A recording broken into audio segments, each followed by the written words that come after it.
Yan, so bali ito na yung property. Yan, new ganyan mga ka-farmlat. So panalo to. Perfect to for retirement mga ka-farmlat kasi hindi ka magsisimula sa wala. So may mga puno ng nyog. So may income generating na every 45 days. May income na po yung property. And bali overlooking to. Ayan. White housing yung view niya. So overlooking mountain view po ito mga ka-farmlat. Panalo. Napakaganda dito. Ang nyog. Yeah. May ilang puno? Mga 300. 300 ka puno ng nyog. 300 na puno. More or less 300. Hindi kaya nagsusulat dito ng bunot. Naipon na. Ayan. So dito po nila dinadala yung product na yung nyog. So dito nila binabalatan. Ayan. So ito yung portion na maganda tayuan ng bahay kasi platted po ito. Ayan, napakaganda po ng view dito. Ayan, so lilinisin mo lang yung harap. Napakaganda ng view dito mga ka-farmlet. Ayan. So sa product ng property natin, ayan, so meron tayong coconut, may langka. Ano ba yung mga fruit bearings dito na namumunga o tanim? Avocado meron.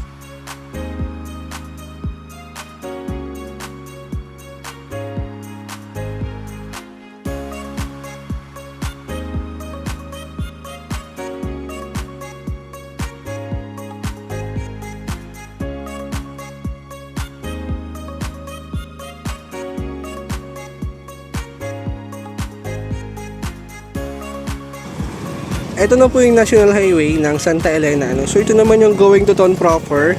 Ito naman yung going to Daet, mga ka-farmlat. So diyan tayo pumasok kanina sa Barangay Road going sa property.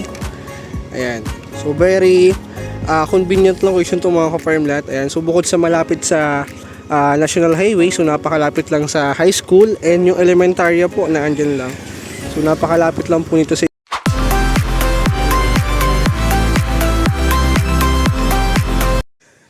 Good evening mga ka-farmlat.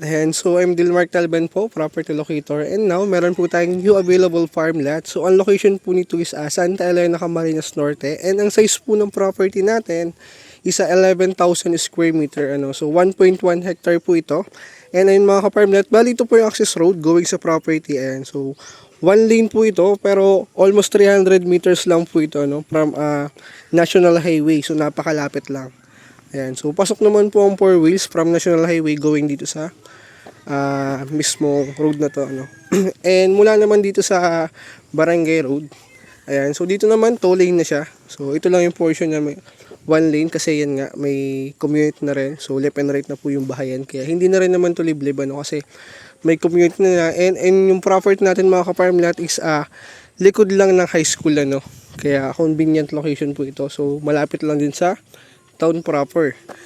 Ayan, so ito po yung Barangay Road. Ayan, so 2 lane na yun mga ka-farmlat and ayan na rin po yung access ng kuryente So may linya na po ng kuryente sa lugar. Internet meron din. And so bali ito yung right of way niya mga ka-farmlat. Ayan, so babaybayin natin. Yung property po natin is ayan lang. So yung nyug na yun mga ka-farmlat, isakop na ng property So napakalapit lang. Likod lang siya ng itong community itong bayan. Ito yung pinaka-right of way niya.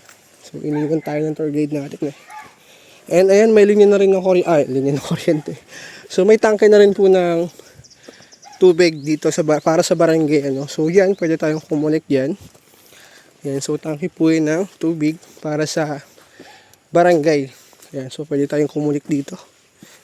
Napakalaki po niyan. And bali ito yung right of way niya mga ka-farmlat. Yan.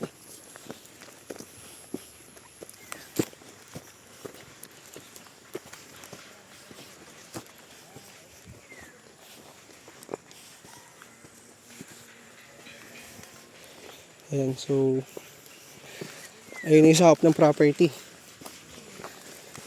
Hari lang natin. Saan mag-start? Saan magsisimula?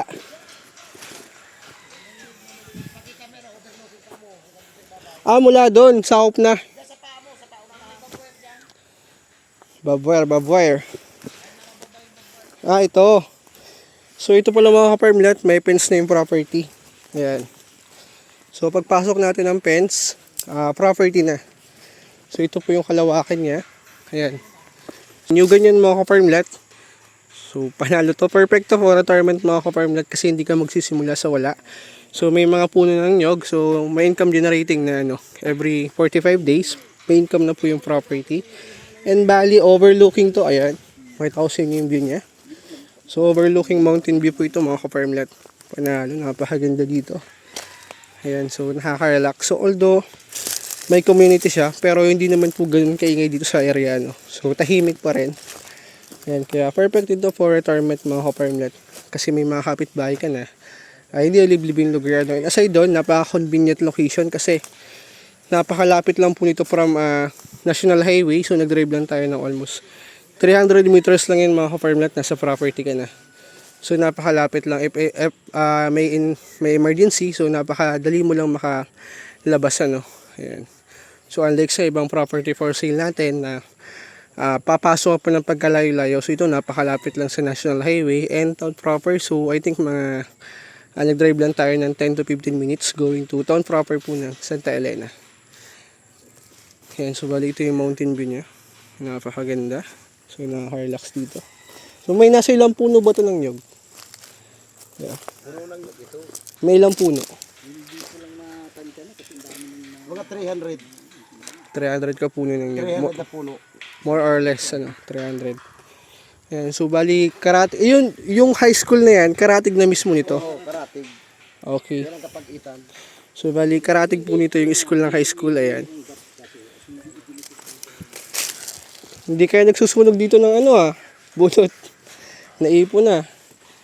Ayan. So, dito po nila dinadala yung product, yung nyog. So, dito nila binabalatan. And, ayan.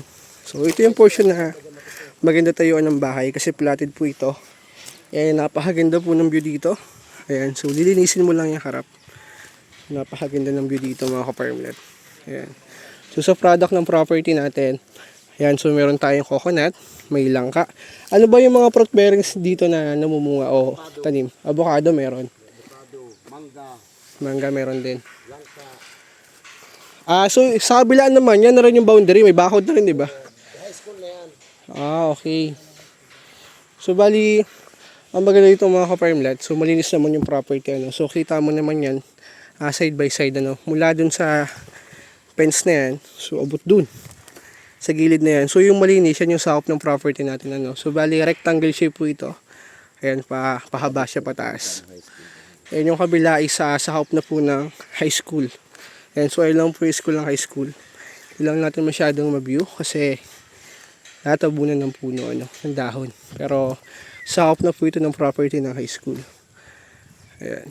So napakaganda dito mga ka-farmlet. Napakalinis ng area. Ayan. And meron siya mga rock formation. Ayan. So pinakita ko sa vlog, ang madalas tinatanim nila sa ganitong klase ng lupa. Tinataniman nila ng pinya. So sa boundaries ng nyog may pinya kaya very productive po. So hindi sayang yung lupa. So walang bakante. Ayan. So pwede mo yung taniman ng pinya. Ayan. So kahit may mga portion siya na batuhan. So may nakita akong video na kahit batuhan siya may tanim na pinya. And okay naman mga farmlet. So mataas naman yung harvest nila. So yan yung ideal na pwede nating itanim dito. Ayan. So, pwede mo rin naman itong taniman ng other fruit-bearing trees sa portion na to. Kaya yan yung tinuro ko na maganda magtayo ng bahay. Kasi mountain view po yan, overlooking, and talagang nakaka-relax dito sa area.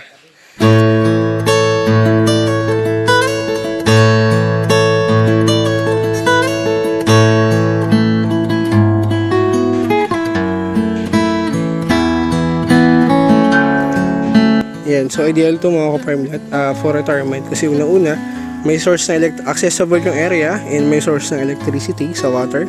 Ayan, so may source na rin ng water and overlooking po ito. Ayan, so nakaka-relax siya. And dito sa mismong property mga ka-farmlet, bali source din siya ng water. Ayan. Ito siguro connected dun sa dun sa tangke sa baba. Oo. Okay. May tangke yan. So, yun mga ka-farmlet yung source ng water ng school, Kamo ng tangke lang dito. Ayan. So, nakakonect dun sa tank na dinaraanan natin kanina. So, ito yung portion na maganda tayuan ng bahay. Ayan. So, platted tong area na to. Ayan, ayan. So, ulitin ko lang. Napakaganda po dito. Talagang nakaka-relax kasi overlooking. Ayan. Panalo. Napakaganda po ng view. Ayan. And sunrise to mga ka-farmlet.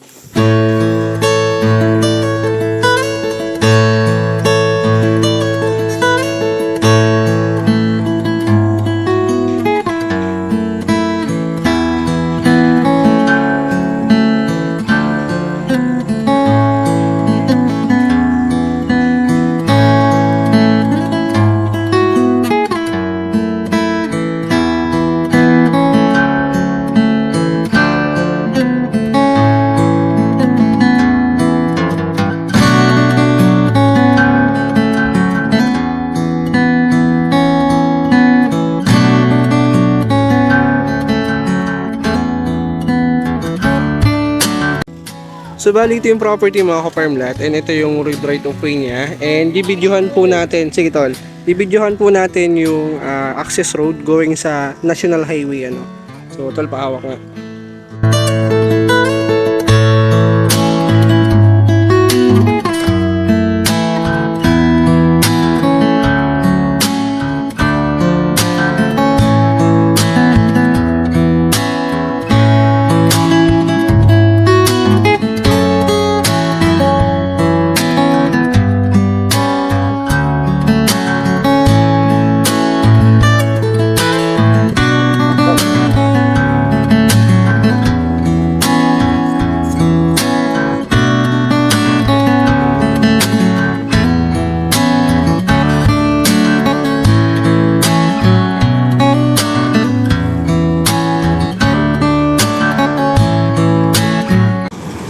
Ito na po yung National Highway ng Santa Elena. Ano? So ito naman yung going to town proper. Ito naman yung going to Daet, mga ka-farmlet. So diyan tayo pumasok kanina sa Barangay Road going sa property. Ayan. So very convenient location to mga ka-farmlet. Ayan. So bukod sa malapit sa National Highway, so napakalapit lang sa high school, and yung elementarya po na andyan lang. So napakalapit lang po nito sa school ano. And yun lang mga ka-farmlet, kung interested ka, so i-message nyo lang sa Viber, WhatsApp. Thank you po and God bless.